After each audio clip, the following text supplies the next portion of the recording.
This episode will focus on crafting the tabletop. The start of the process is very much the same as the last video. Cutting in layers at the miter saw, jointing an edge to make sure we've got a clean face to put against our table saw fence, and cutting to our intended width.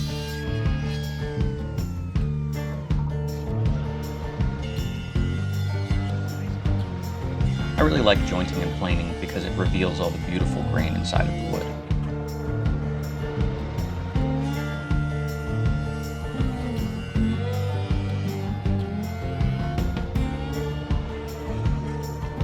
Again, we are moving the material through the planer to make sure that we have two flat sides that are perfectly parallel with one another.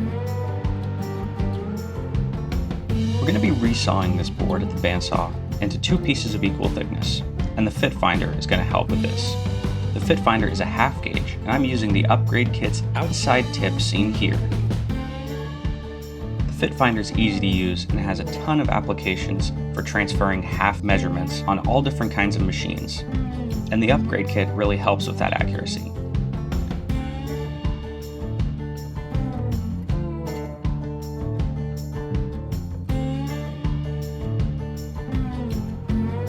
Once our fence is set, we're using our grip blocks with those awesome smart hooks to do our resawing.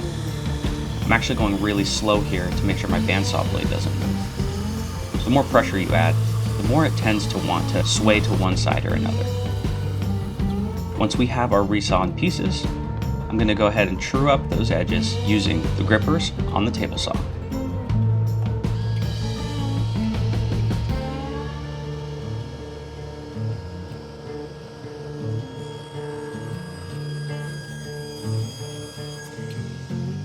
We're going to be using a bit of an unconventional method for our glue up. I'm going to be doing it on my tabletop using the CNC Workholding Kit.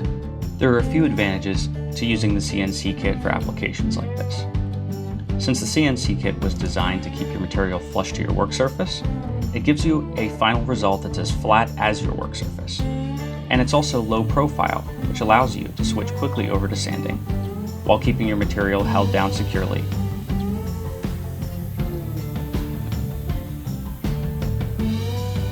After sanding, I decided that I wanted to round over all of the edges of the tabletop, top and bottom, so that I could match the legs. However, I did not put a radius on the corners, and around here is when I started deciding that the piece was going to be an interplay of square and rounded parts. I really liked the results I got from this router bit. It was very sharp, and I routed it slowly so that I would get a nice smooth edge, but the radius of the bit was too small. So I didn't get a truly rounded edge. I actually had sort of a flat face with rounded corners top and bottom. So I decided I was going to sand it until it was truly round and you could see right into that end grain, erasing those blade marks from the miter saw and the table saw. I decided I was going to try to have a shelf suspended underneath the main tabletop. So I started processing the shelf the same way I processed the tabletop, just resawing it thinner, except this time I didn't put it through the planer, so I had to do some more sanding to make sure it was smooth. I chose not to round over the shelf underneath the tabletop to again lean into the interplay of square and round.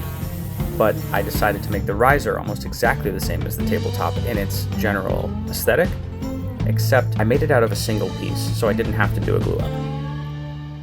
That's it for episode 2. Thanks for joining me. In the next episode, we'll figure out how we're going to attach the table, what kind of finish we're going to use, and what method we'll use to apply the finish.